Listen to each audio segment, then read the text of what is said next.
boa noite. Somos do 8º semestre do curso de Direito. Vamos apresentar um trabalho de Direito Administrativo do professor Antônio Moro. Os integrantes são Maria Eduarda, Pamela, Tássila, Gustavo e Lucas. Nosso trabalho vai falar dos seguintes temas: análise de regimes jurídicos, deveres, responsabilidades, direitos e vantagens do agente. O regime jurídico único é a lei com base na qual são definidos os direitos, os deveres e garantias, vantagens, proibições e personalidades que devem regular o relacionamento entre empregado e empregador. O regime jurídico único é a lei com base na qual são definidos os direitos, os deveres e garantias, vantagens, proibições e personalidades que devem regular o relacionamento entre empregado e empregador. No serviço público é o regime estatuário, também chamado de regime jurídico único, RJU.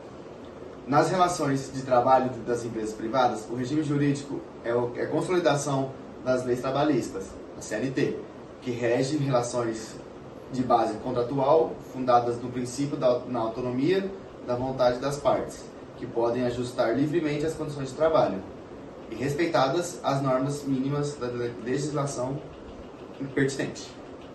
O regime jurídico único, ele visa padronizar as condições de trabalho e os benefícios para os funcionários que trabalham para o governo, independente do órgão ou entidade em que estão lotados. O regime jurídico único geralmente inclui normas sobre contratação, remuneração, progressão na carreira, aposentadoria e conduta dos servidores públicos. E é importante observar que as regras do regime jurídico único podem variar de um país para outro, às vezes até mesmo dentro de diferentes níveis de governo federal, estadual ou municipal. O regime jurídico único tem como característica a organização funcional, classificação de quadros, criação, transformação e extinção de cargos, provimento e concursos públicos, investidura, nomeação, posse e exercício, direito adquirido dos servidores, acumulação de cargos e funções, estabilidade, licenças, remuneração, vencimento e subsídio, ou seja, os direitos, e teto remuneratório constitucional. Listamos para vocês 12 deveres dos servidores públicos. São eles: exercer o zelo e dedicação às atribuições do cargo, ser leal às instituições que servir, observar as leis, cumprir as ordens superiores, exceto quando manifestamente ilegais, atender com presteza ao público, prestação às informações requeridas, denunciar as irregularidades de que tiver ciência em razão do cargo, zelar pela economia do material e a conservação do patrimônio público, guardar sigilo sobre assunto da repartição, manter conduta compatível com a moralidade administrativa, ser assíduo e pontual ao serviço, tratar com urbanidade as pessoas e representar contra a ilegalidade, omissão ou abuso de poder. A responsabilidade civil do servidor público perante a administração é subjetiva e depende da prova da existência do dano, do nexo de causalidade entre a ação e o dano e da culpa ou dolo da sua conduta. Ou seja, o agente ele pode responder tanto civilmente, na área penal também ele pode responder, e administrativamente também. Sou a Pamela e vou falar sobre os direitos e deveres dos agentes públicos. Ao se tratar dos agentes públicos, a Constituição foi identificado também os trabalhadores rurais e os trabalhadores urbanos. Sendo assim, os servidores públicos também têm os mesmos direitos que os cidadãos, sendo eles os trabalhadores rurais e os trabalhadores urbanos, pois tem certas restrições exigidas com o desempenho da função dos servidores, mas com todos os direitos assegurados. Com a Constituição, o direito de greve foi admitido ao servidor público, definido em lei, assegurando o direito de receber salários ou vencimentos pelo trabalho prestado, estendendo o direito ao salário mínimo e o 13º. Além do mais, o servidor público deve receber adicionais gratificantes e indenizações.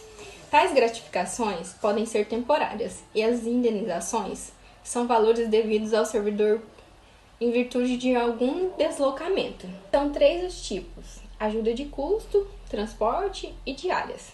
As indenizações não se incorporam com a remuneração.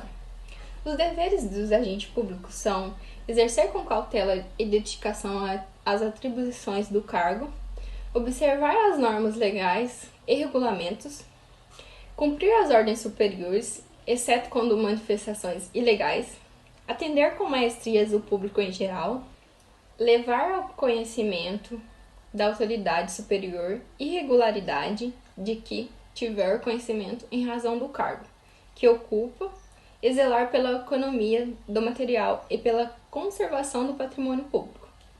Vou estar listando para vocês hoje também algumas das vantagens da carreira pública, que são entre elas os salários. Os vencimentos oferecidos pela iniciativa pública são consideravelmente superiores aos pagamentos da iniciativa privada. O que seria isso? Seria que tanto o salário quanto os benefícios em geral, que sejam vale alimentação, vale transporte, são infinitamente superiores de rede privada, muitas das vezes. Salário inicial, tanto os vales e benefícios são muito melhores que o de iniciativa privada. Experiência. A maioria dos concursos não exige experiência na função, apenas o grau de instrução, nível fundamental, médio ou superior, que seria que, para você exercer determinado cargo em iniciativa privada, você deveria ter, de requisito mínimo, experiência, você deveria saber onde você estava entrando, e também muitas vezes o contratante não quer uma pessoa que não tem experiência nenhuma na área. Porém, nos cargos de iniciativa pública, basta você estar apto a fazer a prova do concurso e realmente merecer através da nota que você tirar a vaga, e você está apto tanto a exercer você está apto a exercer determinada função no lugar que você for trabalhar. Eu vou citar aqui para vocês hoje alguns direitos dos servidores públicos. Dentre eles, tiramos os 12 mais importantes, que são, em sequência, a gratificação por condições especiais de trabalho, a estabilidade no serviço, a estabilidade econômica, licença paternidade e descanso para amamentação, licença para tratar de interesse particular, auxílios quanto auxílio moradia, alimentação, transporte e auxílio funeral, adicionar por serviços extraordinários, adicionais de insalubridade, periculosidade e serviço noturno, adicional por tempo de serviço, licença prêmio, licença saúde e consignação em folha de pagamento.